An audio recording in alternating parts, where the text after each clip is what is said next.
Bien, jóvenes, ahora vamos a continuar con formulación, ¿correcto? Formulación de compuestos inorgánicos, ¿correcto? Bien, dice, en la formulación de compuestos se aplica la neutralidad eléctrica.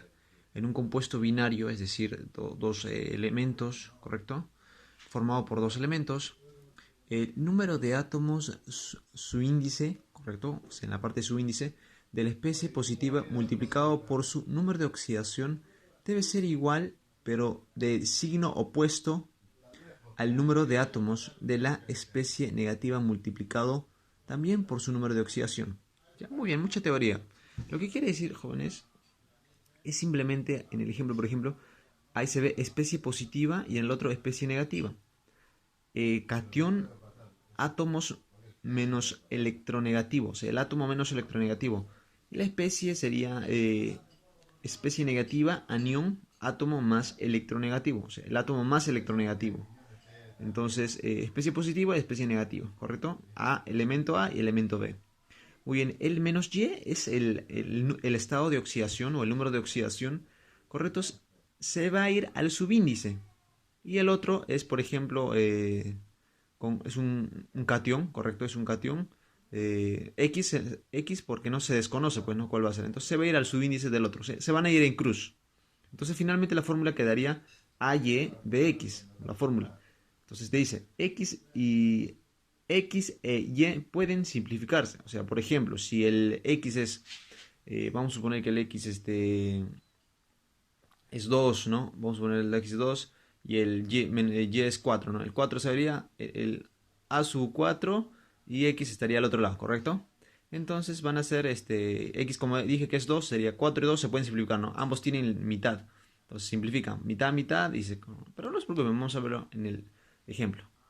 Ya, por ejemplo, ahí dice, ejemplo, ¿no? Formular los compuestos formados por, y ahí tenemos H y oxígeno, ¿no? Hidrógeno y oxígeno, ¿no? Entonces, el hidrógeno tú sabes que tiene más uno, y el oxígeno tiene menos 2.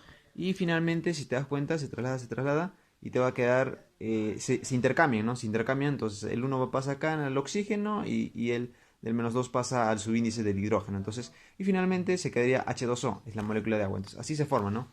Entonces, bueno, el magnesio, por ejemplo, el magnesio y el azufre, ¿no? El magnesio tiene su estado de oxidación, o su valencia, si ustedes pueden revisar en su tabla periódica, tiene más 2, ¿no? El magnesio. Y el azufre puede tener menos 2, ¿no? Entonces, para ello ustedes van a tener que hallar cuál es el elemento que está trabajando, ¿no? Con los estados de oxidación que hemos visto en la clase anterior, se determina ello. Muy bien, entonces, más 2 y menos 2 tiene, ¿no? Magnesio. Entonces, simplemente lo único que cambia, ¿no? Si intercambian, pam, pam, en este caso sería 2 y 2. Mira, coincidencia, ambos tienen mitad, 1, 1. Finalmente va a quedar Mg y eso, ¿no? O sea, magnesio y azufre, nada más. Se simplifican, pues. El uno se sobreentiende, ¿no? Muy bien, entonces, el otro ejemplo. Por ejemplo, hay dos compuestos, que sería el NH4, que es el amonio. Y ahí tenemos entre paréntesis, elevado a una carga, ¿sí? Entonces, eso es lo que se intercambia. El más uno pasa para la derecha y el menos uno pasa para la izquierda. Y así, ¿no? Entonces, y queda este compuesto. Entonces, de la misma manera, el ejemplo de, ¿ya? Y miren, queda de esta manera tan fácil y sencillo, ¿sí? Y te va a quedar de esta manera, ¿sí? Solo se intercambian las cargas que están en la parte superior. Se va al otro lado, como indica la flechita, y de ser necesario se simplifica, ¿no? En este caso no es necesario simplificarlo, ya que son números impares. Muy bien, ahora vamos a manejar lo que es la nomenclatura sistemática. ¿Qué dice la nomenclatura sistemática? Es recomendada por la UPAC, International Unión Internacional de Química Pura, ¿no? Y aplicada.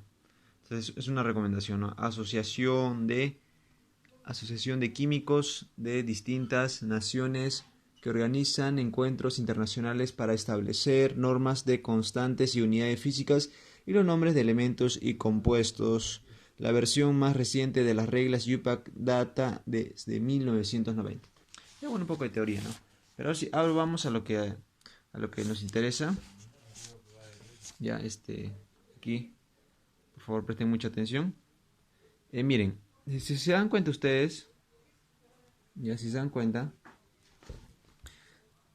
A ver si se dan cuenta ustedes aquí. Claramente se puede revisar lo siguiente, ¿no? A ver, dice nombres de especies positivas o cationes negativas o aniones, ¿no? O sea, cationes o aniones, ¿no? Catión, anión. Catión, carga positiva, anión, carga negativa.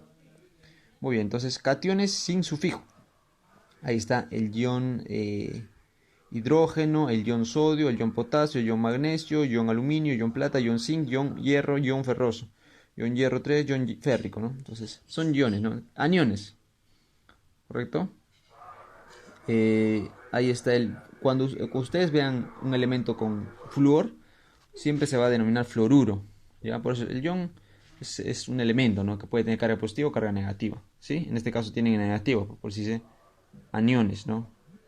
Ion es el indicativo de que puede tener una carga positiva o una carga negativa. En este caso tienen negativos, todos tienen negativos, ¿no? Entonces, ion fluoruro, cloruro, hidruro, o óxido, azufre, sulfuro, selenuro, nitruro, carburo, ¿no? Hidruro, en el caso que trabajaran con con menos 2 y menos 4 el carbono, ¿no? Entonces, ion hidróxido, OH, hidróxido, CN, cianuro, NH, puede ser, ¿no? Amonio, ¿no? Que es el amonio. Muy bien, entonces ese es los prefijos, ¿no? Los prefijos que digan las terminaciones de los aniones y cationes. Es muy importantísimo para indicar el número de especies positivas o negativas en la fórmula. ¿Qué es importante?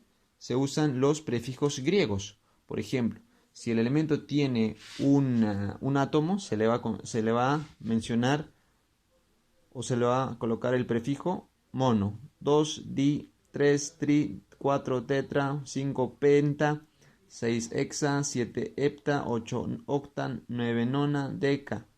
Entonces, de esta manera se va a trabajar. Bien, entonces vamos a ver, por ejemplo, algunos compuestos covalentes. Ya, por ejemplo, acá tenemos CO, ¿no? Como tiene un solo átomo, sería monóxido. Monóxido, el prefijo monóxido de carbono, ¿no? Entonces, acá hay un paréntesis. Dice, para el oxígeno se conviene usar prefijo, ¿no? Ya que tiene un solo átomo, ¿verdad? Entonces, dióxido de carbono. Dióxido de carbono. Para la especie positiva, nunca se usa el prefijo mono, ¿no? Entonces, ¿quién es la especie positiva?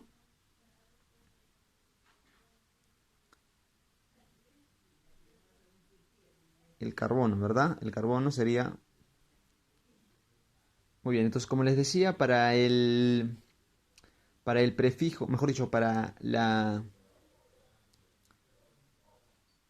como lo, tal como lo menciona aquí, para la especie positiva nunca se va a usar la especie positiva es ¿no? Por ejemplo, acá, ¿por qué especie positiva? ¿Cuál es el estado de oxidación con el que está trabajando? El elemento A. Especie positiva, esa es la especie positiva, ¿no? Especie negativa porque tiene carga negativa. Entonces, el carbono tiene especie negativa. ¿Por qué? ¿Cómo sé que tiene especie positiva?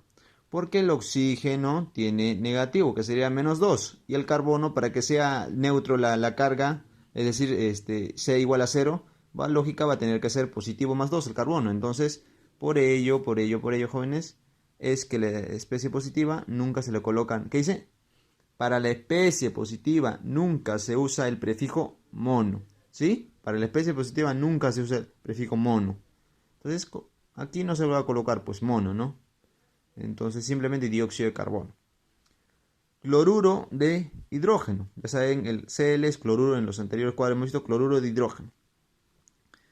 Muy bien, acá sería tetróxido de dinitrógeno. Tetróxido viene de 4, de 2 de dinitrógeno, ¿no? Entonces, heptóxido de dicloro. Ahí está, 7 por 7 es hepto, ¿no? Heptóxido, terminación óxido, ¿no?